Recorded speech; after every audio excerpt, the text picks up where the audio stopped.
Era tan pequeña que sus pasos todavía no habían aprendido la cadencia del miedo, y sin embargo el polvo la arrastraba como si ya hubiese vivido demasiadas vidas. No caminaba. Era la tierra quien caminaba sobre ella. Cada piedra abría un hilo nuevo en su piel. Cada arrastre dibujaba un mapa rojo sobre la arena seca del istmo. El sol caía vertical, sin sombra posible, como si el día también la vigilara. No gritaba.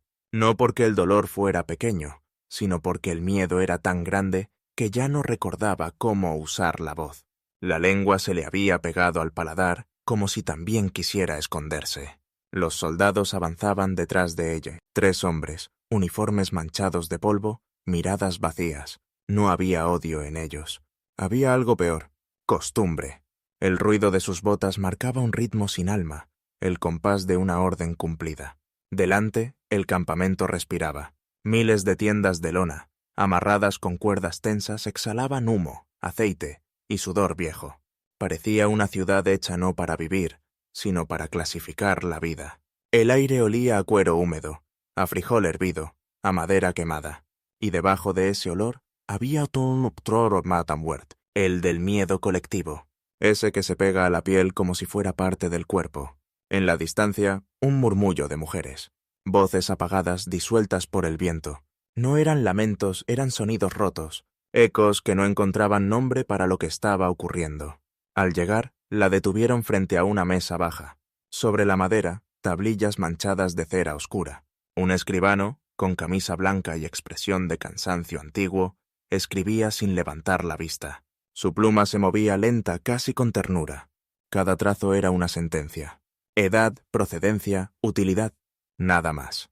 El dolor humano convertido en registro. Una línea. Un número. Un silencio. La niña tambaleó. No sabía si tenía sed o simplemente ya no recordaba cómo se sentía no tenerla. El soldado que la escoltaba la empujó con suavidad, casi con pena, hacia la fila de la izquierda. No dijo palabra, solo obedeció.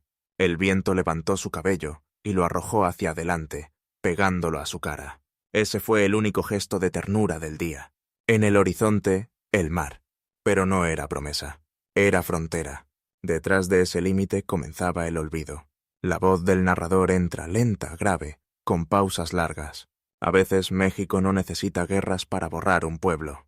Le basta con un formulario, con una lista escrita bajo el sol, en mitad del polvo. La cámara se acerca a la mirada de la niña. Sus ojos son negros, grandes, quietos. Ahí, en ese silencio, comienza la historia de las que fueron arrancadas del mapa sin dejar ruina ni tumba. Su nombre era Calita, hija del río, del maíz, del pan hecho con manos pequeñas, pero nadie la llamaría así otra vez. Antes del polvo, hubo agua. Antes del miedo, hubo pan caliente y risas pequeñas. La voz del narrador entra suave, con un tono que acaricia la memoria. Allí, entre los cerros y el río Tehuantepec, existía una aldea tan pequeña que ni los mapas se molestaban en dibujarla. Los viejos la llamaban Boá. Decían que ese nombre significaba respiro del agua. Cada amanecer olía a leña húmeda, a masa recién molida, a flores secas que las mujeres colgaban sobre las puertas. Las casas eran bajas, hechas de piedra clara y techo de palma. En los patios, las gallinas buscaban sombra mientras los niños corrían detrás de mariposas que parecían hechas de fuego. El padre de Calita era pescador, un hombre de pocas palabras y mirada cansada. Sus manos, agrietadas por la sal y el trabajo, sabían construir redes y caricias con la misma paciencia. Creía que el río tenía memoria, que lo que uno ofrecía con sinceridad, el agua lo devolvía multiplicado. La madre tejía, sus dedos hilaban figuras antiguas, historias de mujeres que habían sobrevivido a tormentas y sequías. En cada tela, una enseñanza, que la fuerza no siempre grita, que a veces la resistencia es seguir cantando cuando nadie escucha. El hermano menor de Calita era distinto. Caminaba despacio, hablaba con palabras redondas, llenas de aire. Los ancianos lo llamaban niño del tiempo bueno. Su sonrisa calmaba incluso al perro más nervioso. Él era el recordatorio de que la ternura también tiene su lugar en un mundo que ya empezaba a endurecerse. La aldea tenía rituales sencillos. Las mujeres encendían lámparas al amanecer para guiar a los pescadores. Los hombres ofrecían flores al agua cuando el río crecía demasiado. Y en los días de fiesta, los niños recitaban versos que hablaban de la nobleza de quedarse, de no buscar gloria más allá del horizonte. El narrador hace una pausa. El tono se vuelve más lento, más grave. Pero la geografía tiene sus crueldades. Estar cerca del río era también estar cerca de las rutas del poder. Y el poder, en este país, nunca llega solo. Llega con promesas. Y detrás de las promesas llegan los hombres armados. Primero fueron rumores, después silencios. En las noches, los adultos dejaban de hablar cuando los niños entraban a la cocina.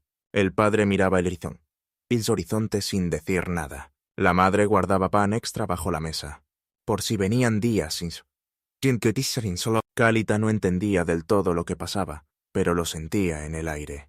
El río ya no sonaba igual. El viento traía un eco distinto, como si alguien estuviera respirando dentro de la selva. Una tarde, mientras ayudaba a su madre a moler maíz, escuchó el silbido de un ave que no conocía. El silencio que siguió fue más largo que el sonido. La madre se detuvo. Solo dijo una frase, casi un susurro. Cuando las garzas callan, algo está por cambiar. La cámara imaginaria se aleja lentamente del pueblo. Las risas se apagan. El fuego del fogón sigue ardiendo pero ya no calienta igual. Esa noche, Kalita soñó con el río, pero el agua era negra. Despertó con el corazón desordenado, sin saber que ese sueño era el último que tendría en su casa. El narrador respira hondo antes de cerrar la escena. La escena. Ningún imperio se anuncia con tambores, llega en silencio. Se instala en los patios, en los miedos, en los sueños de los niños. Y cuando finalmente aparece, uno ya está demasiado cansado para correr. En Boa, esa madrugada, el viento cambió de dirección. El río dejó de cantar, y el país comenzó a olvidarlos. La mañana amaneció rara. No había cantos, ni de gallos, ni de pájaros, ni de niños. Solo un silencio espeso, como si el aire se negara a moverse. El narrador hablaba. Sonaba la vista de pato en susurro. El río parecía contener la respiración. Las garzas se quedaron inmóviles sobre las ramas. Hasta los perros se escondieron sin ladrar. Fue entonces cuando los hombres del gobierno aparecieron. No venían con gritos ni con furia. Venían con papeles, con sellos, con esa calma fría de quien no necesita justificar nada. Los camiones se detuvieron en la orilla del camino. De las cajas bajaron soldados rurales, uniformes color tierra, rifles viejos, ojos que no miraban a nadie en particular. Nadie sabía si buscaban enemigos o inventarios. El padre de Kalita salió a la puerta. No corrió. No habló. Solo se quedó quieto, con la lanza corta que había guardado para los días malos. Su figura se recortó contra el sol como una sombra obstinada. Sabía que no podría detener nada, pero había cosas que un hombre no hace por esperanza, sino por dignidad. El narrador respira, deja silencio. La madre abrazó a los niños. Les cubrió la cabeza con un rebozo. Les dijo bajitos, caminen sin mirar atrás. Esa fue la última vez que su voz sonó tranquila. Caminaron hacia los cerros, entre el polvo y el miedo. Los pasos eran torpes. El niño menor tropezó. Cayó de rodillas, lloró sin sonido. La madre regresó por él, desesperada.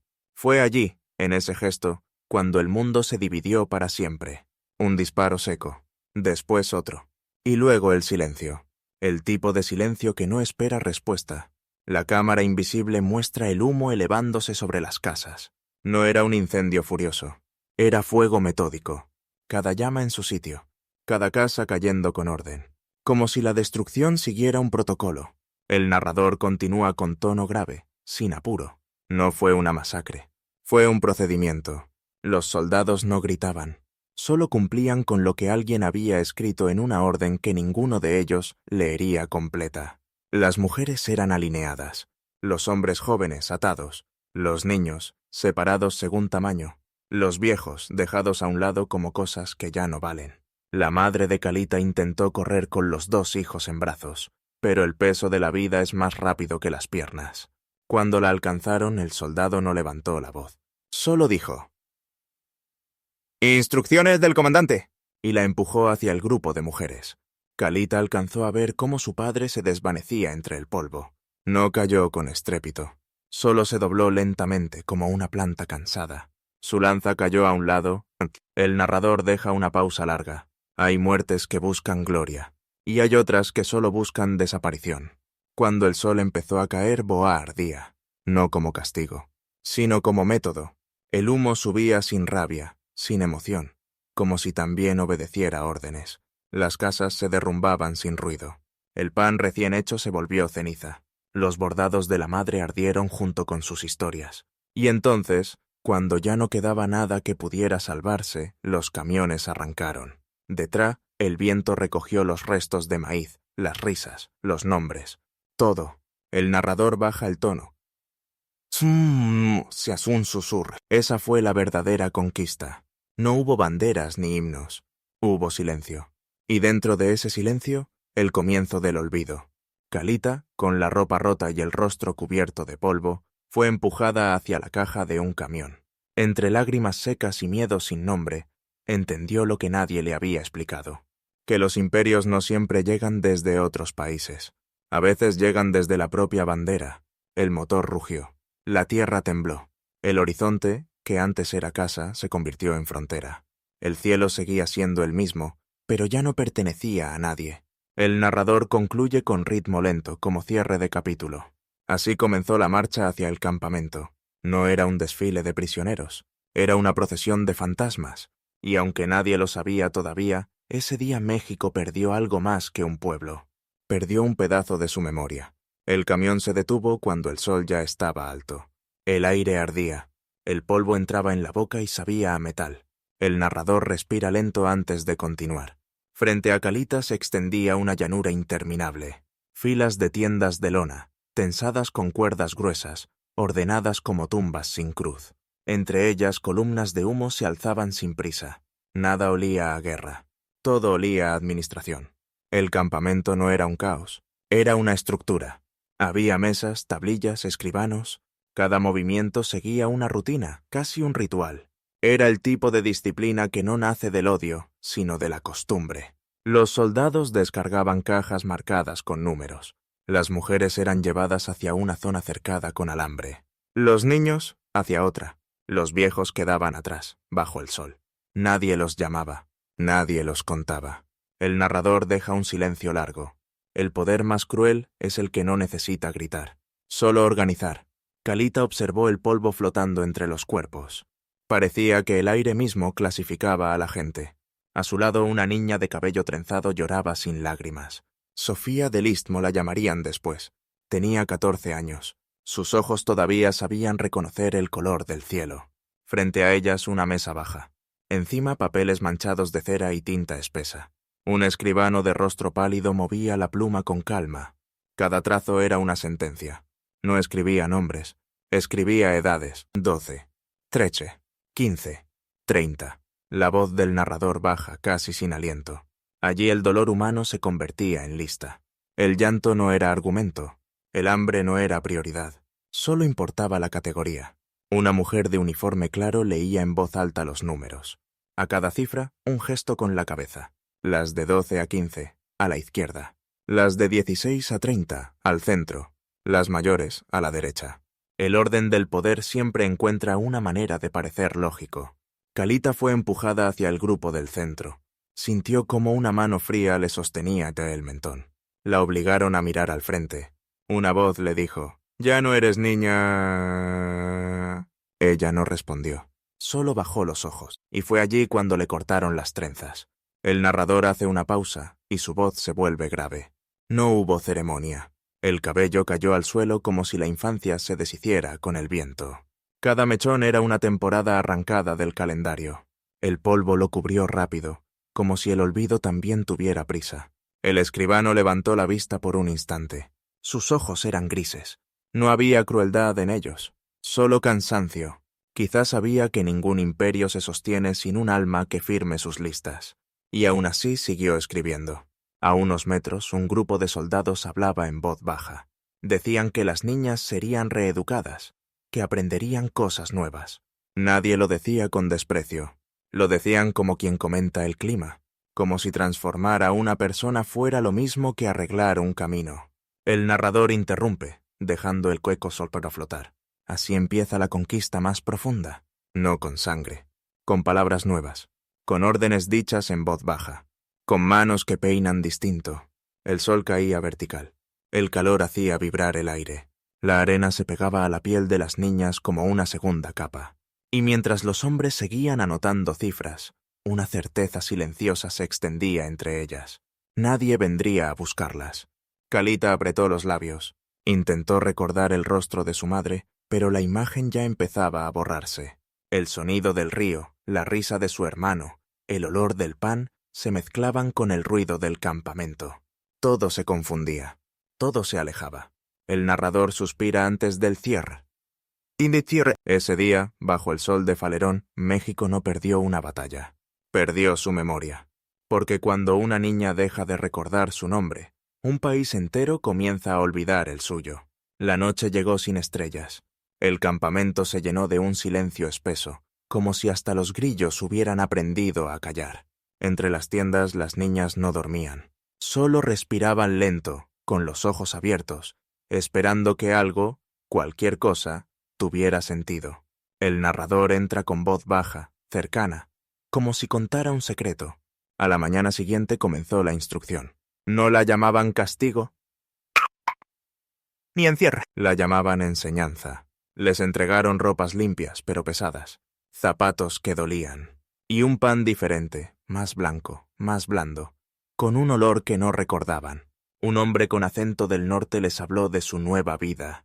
Dijo que ya no eran prisioneras, que ahora eran alumnas del futuro. Nadie entendió del todo qué significaba, pero comprendieron lo esencial. Había que obedecer para seguir respirando. El poder tiene su propio idioma, y ellas estaban a punto de aprenderlo. Kalita fue llevada a una carpa más grande, donde una mujer de cabello recogido enseñaba palabras nuevas. Pan, dijo ella, mostrando una rebanada. Pan, repitieron todo.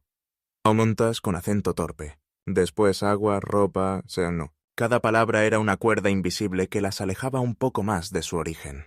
La voz del narrador se quiebra a pena. El idioma que antes las unía se volvió peligroso.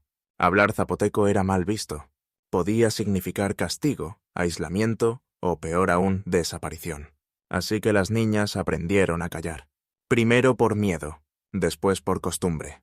Sofía, la del istmo, fue la primera en adaptarse. Su boca repetía con facilidad los nuevos soido. No porque quisiera, sino porque entendió que el silencio mata más rápido que el error. Cada sílaba bien pronunciada era una forma de sobrevivir, y la obediencia poco a poco empezó a sonar como esperanza. Kalita, en cambio, resistía. No hablaba. No comía el lobana nuevo. Guardaba migajas en el bolsillo, como si aún creyera que el sabor del maíz de su madre pudiera volver algún día. El narrador respira, deja un silencio que pesa. El hambre terminó por vencerla. Una tarde, sin pensarlo, pidió más pan. Y lo hizo en el idioma nuevo. Las palabras salieron solas, suaves, mecánicas. Cuando las escuchó se quedó nue. Quedó helada. Era la primera vez que su voz no le pertenecía. El sonido flotó un segundo en el aire. Después se rompió, igual que un hilo tenso. Kalita se llevó las manos a la boca, como si quisiera atrapar el pasado que acababa de escapar. Pero ya era tarde. La narración baja un tono, casi un murmullo.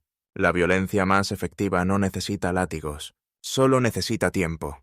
Tiempo para convencerte de que el enemigo eres tú misma. Los días siguientes fueron todos iguales. Despertar, rezar en un idioma que no sentían suyo, comer, repetir, obedecer. Las llamaban por números. Ya nadie recordaba quién era hija de quién, ni de qué pueblo, ni qué canto abría la mañana. Por las noches, algunas lloraban en silencio, cubriéndose la cara con la tela áspera del uniforme. Otras simplemente dormían con los ojos abiertos. Soñaban con montes verdes, con manos de madre, con un río que cantaba sus nombres, pero cada amanecer los sueños se volvían más borrosos. Sofía comenzó a ayudar a los instructores. Sabía traducir lo suficiente. Los soldados decían que era una niña prometedora. No veían su tristeza. O quizás sí, pero la confundían con obediencia. El narrador deja una pausa larga. Un estómago lleno obedece con menos resistencia. Un cuerpo cansado aprende más rápido que un corazón despierto. Eso también lo sabían los de arriba. El pan nuevo, el idioma nuevo, las órdenes suaves, todo era parte de la misma estrategia. No matar, sino reescribir. No borrar con fuego, sino con repeticiones. Kalita empezó a olvidar la forma de su propio nombre. Cuando alguien la llamaba, tardaba un segundo en reaccionar. Como si el sonido viniera desde muy lejos, desde un lugar que ya no existía. El narrador concluye la escena con una voz que se apaga lentamente. Así avanza la conquista, no con fusiles, sino con gramáticas, no con cadenas, sino con hábitos. Y cuando la víctima pronuncia sin darse cuenta el idioma del amo, el poder ya no necesita vigilarla, porque ha aprendido a obedecer incluso en sus sueños. El amanecer no trajo esperanza, solo rutina. El viento del sur soplaba caliente, arrastrando el olor a aceite, a ropa mojada, a cuerpos que habían aprendido a obedecer sin mirar. Las niñas crecieron dentro de la cerca, y el tiempo dejó de tener estaciones. Solo había días de trabajo y noches de silencio. El narrador entra con voz más lenta, profunda. Un día, los camiones regresaron. Traían órdenes nuevas. Las más grandes serían trasladadas a otras casas, a pueblos del norte, a haciendas que necesitaban ayuda doméstica. Les dijeron que era un ascenso, una oportunidad. Pero en el fondo todas sabían que era solo otra forma de desaparecer. Sofía fue una de las primeras en partir. Su rostro, quieto, su mirada, ya sin brillo. La despidieron con un abrazo que no era abrazo, apenas un roce de manos. Kalita se quedó mirando el polvo que levantaron las ruedas, y sintió que algo dentro de ella también se alejaba para siempre. El narrador deja una pausa. El poder no destruye todo de una vez. Lo hace por partes, despacio, hasta que la víctima empieza a confundir el sometimiento con destino. Pasaron meses. A las que quedaban en el campamento, les enseñaron tareas nuevas. Cocinar, cuidar niños, coser. Les decían que pronto tendrían familias propias. Palabras dulces para un propósito amargo. Kalita fue enviada a una casa grande, en la ciudad de Juchitán. El dueño era un hombre de bigote grueso, con uniforme de capitán y una esposa enferma que rara vez salía del cuarto. Nadie gritaba ahí. No hacía falta. El miedo se respiraba en silencio, como el polvo. Cada mañana Kalita servía el desayuno. Cada tarde lavaba los pisos hasta que el agua se volvía roja de tanto frotar.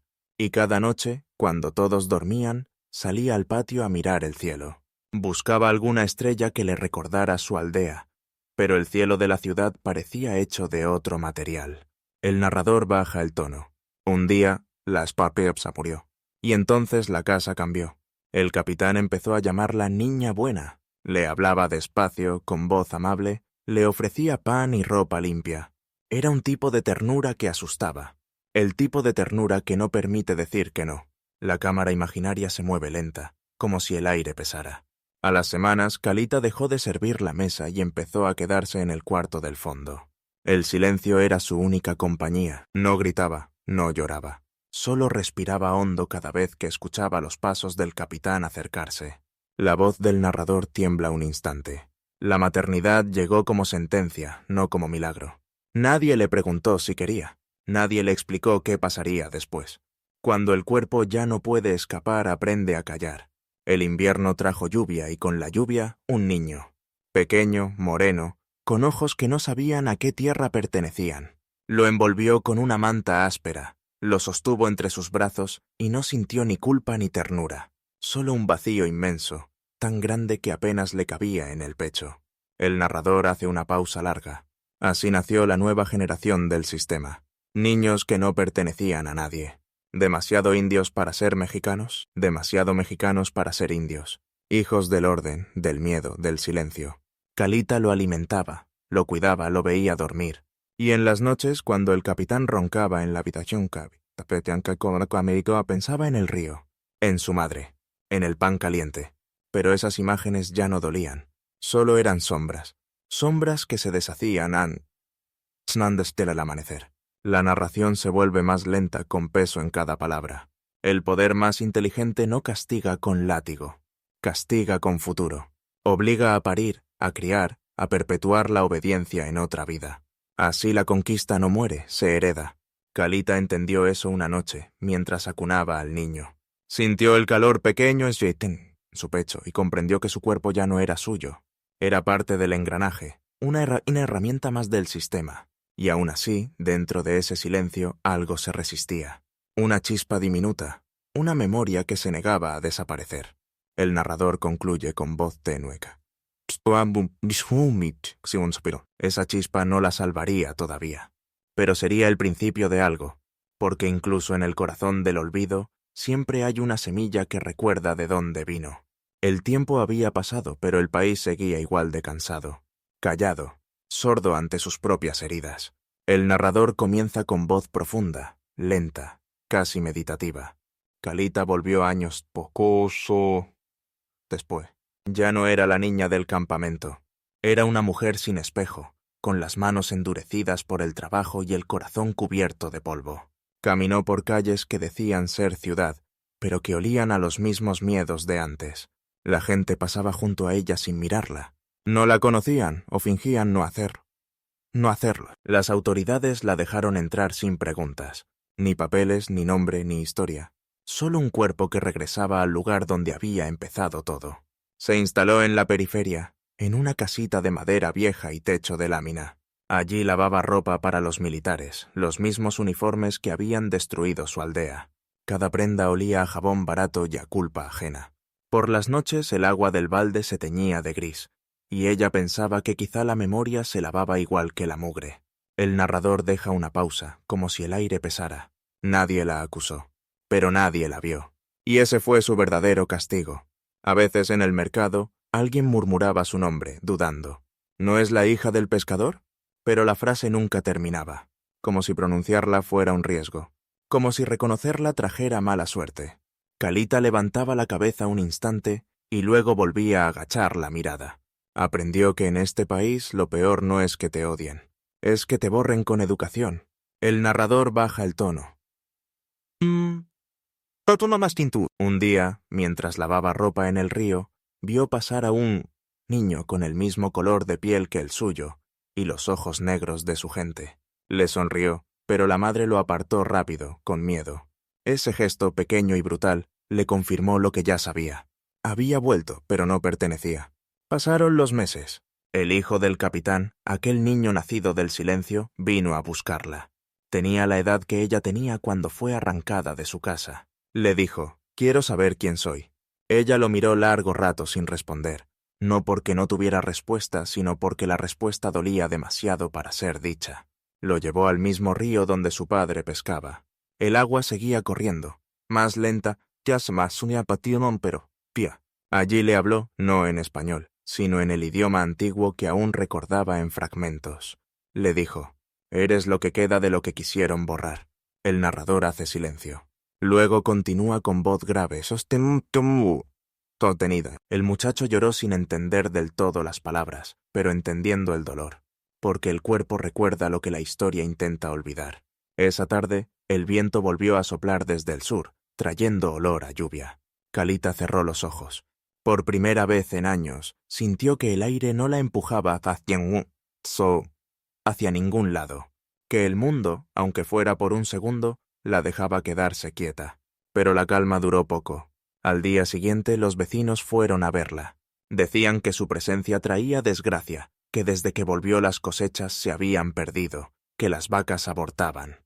Pidieron que se fuera, y lo hicieron con la misma cortesía con la que un juez firma una sentencia. El narrador deja una pausa larga. No hubo gritos, no hubo fuego, solo palabras corteses y una puerta que volvió a cerrarse. Kalita recogió sus cosas en silencio. Una manta, una foto vieja que alguien le había dado, y un trozo de pan seco. Caminó hasta el río. El agua reflejaba la luna. Se quedó mirando el reflejo hasta que la noche la tragó por completo. El narrador retoma más lento. Nadie la buscó después. Nadie preguntó. En el pueblo, el tema del liberatum se volvió tabú, como si hablar de ella fuera ensuciar la lengua. Y con el paso del tiempo, su nombre se disolvió. Años después los niños jugaban junto al río. Decían que en las noches de lluvia se veía una figura peinando su cabello con los dedos, murmurando palabras que nadie entendía. Algunos la llamaban la mujer del agua, otros la que espera. Nadie supo si era leyenda o culpa. El narrador cierra con voz baja, casi un suspiro. Porque a veces las víctimas no desaparecen. Se quedan aquí, flotando en los rincones de la memoria colectiva. No para asustar, sino para recordar lo que el país no se atreve a decir en voz alta.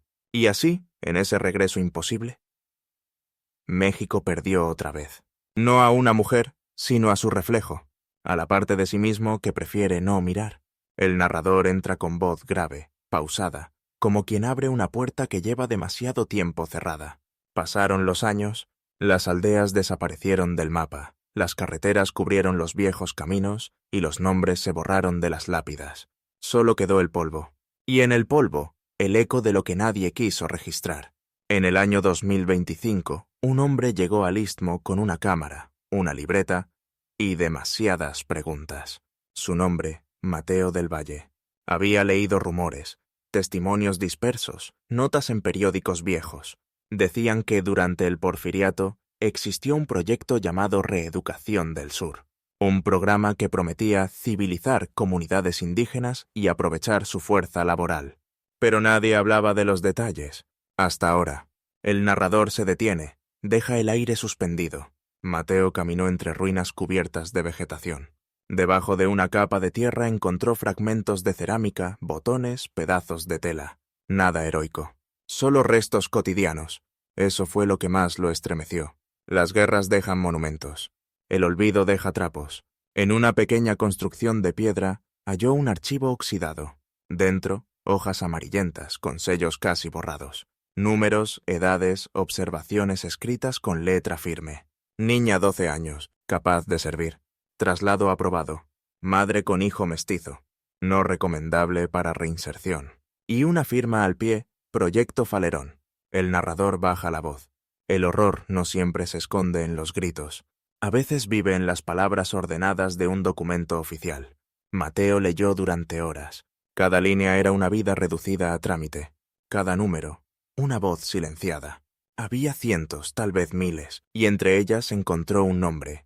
Calita de Boa, anotado con tinta débil, casi invisible. A su lado una sola palabra, trasladada. El narrador deja un silencio largo, apenas un soplo. No decía a dónde, ni cuándo, ni si había sobrevivido. Solo eso, trasladada, como si un verbo pudiera contener toda una existencia. En otro legajo Mateo descubrió algo más, una hoja sin firma, manchada por la humedad. En el margen una nota escrita a lápiz. Yo fui nada más. El narrador marca las palabras con lentitud, una por una.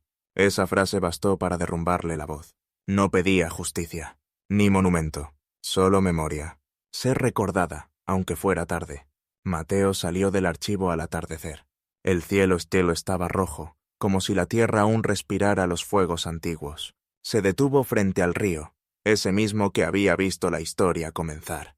El agua seguía corriendo, pero arrastraba más sombra que luz, y entendió algo que cambiaría su forma de mirar el país. El narrador toma aire. La voz suena más firme, más contenida. La violencia más duradera no deja cadáveres. Deja archivos, papeles que nadie lee, líneas que sustituyen nombres, sellos que sustituyen lágrimas. En ese instante, el viento movió los árboles y pareció traer voces. Voces de mujeres, de niñas, de madres. Ninguna pedía venganza. Solo decían su nombre, una y otra vez, como si al pronunciarlo pudieran volver a existir. Mateo levantó la cámara y grabó el sonido. Luego, su voz. El país que olvida a sus hijas se olvida a sí mismo, porque sin memoria no hay tierra que valga. Solo polvo y silencio. El narrador baja el tono hasta rozar el susurro. Aquella noche, Mateo subió su grabación a la red. Nadie la vio el primer día, ni el segundo, pero poco a poco los comentarios comenzaron a llegar. Mi abuela desapareció en una campaña. Mi madre hablaba de eso. Oh. Pero nadie le creía.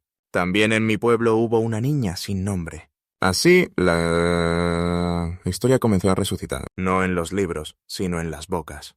En los murmullos de quienes por fin se atrevieron a hablar. El narrador deja la última frase en el aire, apenas audible. Porque el silencio puede ser una cárcel, pero también puede ser el lugar donde empieza la voz. La cámara imaginaria se abre sobre el amanecer del istmo. El sol levanta una luz tenue, dorada, que apenas toca las ruinas. Entre los matorrales crecen flores silvestres, pequeñas, obstinadas, como si la tierra insistiera en recordar lo que el hombre quiso borrar. El narrador habla despacio, con una voz serena, cargada de respeto. Dicen que el olvido es descanso, pero no siempre lo es. A veces, el olvido es una forma más lenta de muerte. El viento sopla sobre el río. Trae consigo un murmullo, leve, persistente, como un rezo que no se apaga. Es el sonido de todas las voces que fueron silenciadas, de las niñas que perdieron su nombre, de las madres que amaron en secreto, de los hijos que nunca supieron de dónde venían. El narrador respira. Deja que el silencio se asiente antes de continuar. La historia no se repara con monumentos, no se limpia con discursos ni con disculpas públicas. Se repara con memoria, con la voz que se atreve a pronunciar lo que fue enterrado, con la escucha de quienes llegan después. Mateo del Valle volvió años después al mismo lugar. El río seguía corriendo, más lento, más viejo, pero seguía. Sobre una piedra dejó una flor blanca y una grabadora encendida. En ella, su voz. Si estás escuchando esto, significa que no cerraste los ojos, que elegiste quedarte hasta el final, que no buscas héroes sino verdades, que crees, como yo, que una historia solo muere cuando dejamos de nombrarla. La voz del narrador retoma con más calidez. El viento movió la flor. La grabadora siguió encendida. Durante un largo minuto se escuchó solo el sonido del agua. Y luego, apenas un susurro, tan débil que casi se confundía con la brisa. Yo fui nada más, pero existí. El narrador deja un silencio largo, de esos que pesan más que las palabras. Esa frase, perdida en el aire, fue suficiente. No para cambiar la historia, sino para devolverle su humanidad. Porque en un país acostumbrado a callar, recordar es un acto de rebeldía. La voz baja un poco, más íntima, más cercana al oído del espectador. Si has llegado hasta aquí, significa que decidiste no apartar la mirada, que quisiste entender lo que ocurre cuando un pueblo entero aprende a vivir con sus fantasmas. Ahora te toca a ti. Pronuncia el nombre de una mujer de tu historia. Tu abuela, tu madre, tu vecina, cualquiera cuya vida haya quedado atrapada entre el deber y el silencio. Dilo en voz alta. Hazlo con respeto. Hazlo para que el polvo no gane. El narrador hace una pausa final, larga, profunda, porque la historia más peligrosa no es la que se cuenta con crueldad, es la que se entierra con silencio. Y mientras existan quienes escuchen, aunque sea una sola persona, esas niñas seguirán teniendo nombre, aunque el viento lo borre, aunque el país las olvide. El narrador termina, en voz casi apagada. Yo soy Mateo del Valle, y esta es una historia de las que no tuvieron tumba, pero sí memoria. Porque recordar, aquí, es otra forma de justicia. Silencio. Solo el río, solo el viento, solo el eco persistente de las que aún esperan ser nombradas.